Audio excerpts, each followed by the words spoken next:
ಕಣ್ಣುಗಳ ಮೂಲಕವೂ ಕೆಲವೊಂದು ಆರೋಗ್ಯ ಸಮಸ್ಯೆಗಳನ್ನ ಗುರುತಿಸಬಹುದು. ಉದಾಹರಣೆಗೆ ಮೂತ್ರಪಿಂಡದ ಸಮಸ್ಯೆಗಳು.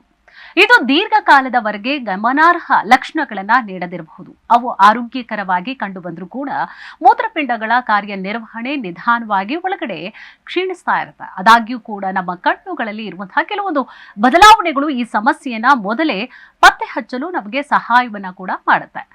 ಆದ್ದರಿಂದ ದೇಹದ ಆರೋಗ್ಯಕ್ಕೆ ಕನ್ನಡಿಯಂತೆ ಕಾರ್ಯನಿರ್ವಹಿಸುವಂತಹ ಕಣ್ಣುಗಳಲ್ಲಿ ಇರುವಂತಹ ಬದಲಾವಣೆಗಳನ್ನ ನಿರ್ಲಕ್ಷ್ಯ ಮಾಡಬಾರದು. ಬೆಳಗ್ಗೆ ಎದ್ದ ತಕ್ಷಣ ಕಣ್ಣುಗಳ ಸುತ್ತ ಊತ ಕಾಣಿಸಿಕೊಳ್ಳುತ್ತೆ.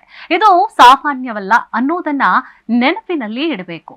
ಮೂತ್ರಪಿಂಡಗಳು ಸರಿಯಾಗಿ ಕೆಲಸವನ್ನ ಮಾಡ್ತಿಲ್ಲ ಅನ್ನೋದ್ರ ಸಂಕೇತವೂ ಕೂಡ ಇದು ಆಗಿರುತ್ತೆ. ಇದು ಮುಖ್ಯವಾಗಿ ಮೂತ್ರದಲ್ಲಿ ಪ್ರೋಟೀನ್ ಸೋರಿಕೆಯಿಂದಾಗಿ ಉಂಟಾಗುತ್ತೆ. ದೃಷ್ಟಿ ಮಂದವಾಗುವುದು ಇದು ಮಧುಮೇಹ ಅಥವಾ ಅಧಿಕ ರಕ್ತದೊತ್ತಡ ಇರುವವರಲ್ಲಿ ವಿಶೇಷವಾಗಿ ಇದು ಕಂಡುಬರುತ್ತೆ. ಇದು ಕಣ್ಣಿನಲ್ಲಿ ಇರುವಂತಹ ರಕ್ತನಾಳಗಳ ಮೇಲೆ ಪರಿಣಾಮವನ್ನ ಬೀರುತ್ತೆ. ಇದು ಸಂಭವಿಸಿದಲ್ಲಿ ದೃಷ್ಟಿ ಹದಗೆಡಲು ಪ್ರಾರಂಭ ಆಗುತ್ತೆ. ಚಿಕಿತ್ಸೆ ನೀಡದೆ ಬಿಟ್ರೆ ದೃಷ್ಟಿ ಸಂಪೂರ್ಣವಾಗಿ ಕಳೆದುಕೊಳ್ಳುವಂತಹ ಅಪಾಯ ಕೂಡ ಇರುತ್ತೆ.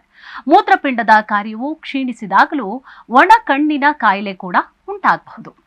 ಇನ್ನು ಕಣ್ಣುಗಳು ಒಣಗುತ್ತೆ, ಜೊತೆಗೆ ಒರಟಾಗಿಯೂ ಕೂಡ ಇರುತ್ತೆ. ಜೊತೆಗೆ ಹಲವಾರು ಅನಾನುಕೂಲತೆಗಳು ಕೂಡ ಇದರಿಂದಾಗಿ ಉಂಟಾಗುತ್ತೆ. ಇದು ದೇಹವು ತ್ಯಾಜ್ಯ ಉತ್ಪನ್ನಗಳನ್ನ ತೆಗೆದುಹಾಕಲು ಅಸಮರ್ಥತೆಯ ಲಕ್ಷಣ ಕೂಡ ಆಗಿರುತ್ತೆ. ಮುಂದುವರೆದಂತಹ ಹಂತಗಳಲ್ಲಿ ಇದು ಕಾರ್ನಿಯಲ್ ಸಮಸ್ಯೆಗಳಿಗೂ ಕೂಡ ಕಾರಣವಾಗುತ್ತೆ.